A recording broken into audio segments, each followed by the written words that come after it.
પડે। પંચમહાલના શહેરા તાલુકાના નાંદરવા ગામે વીજળી પડવાની કરુણ ઘટના સામે આવી।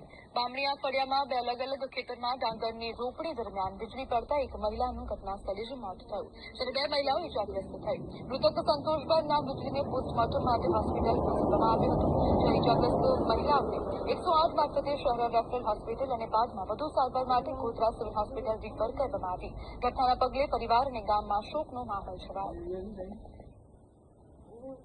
अलग अलग खेतर ની અંદર જે મહિલાઓ જે કામકાજ કરતી હતી, ડાંગર રોપણીનું જે કામકાજ કરતી હતી, એક ખેતરની અંદર બે મહિલાઓ ખેતરની અંદર ડાંગર રોપતી હતી અને એક ખેતરની અંદર એક મહિલા ડાંગર રોપતી હતી। તો 1:15 ની આસપાસ આકાશી આફત યાની કે વીજળી પડવાથી જે એક મહિલા જે ખેતરની અંદર ડાંગર રોપતી હતી તેની ઉપર પડી એટલે એ તાત્કાલિક અસરથી ઘટના સ્થળે જ એમનું મૃત્યુ થયું હતું અને બાજુના ખેતરમાં આવેલી બે મહિલાઓ છે એમાંથી એકને ગંભીર ઈજા થઈ અને એકને સામાન્ય ઈજા થઈ છે। લગભગ 1 વાગે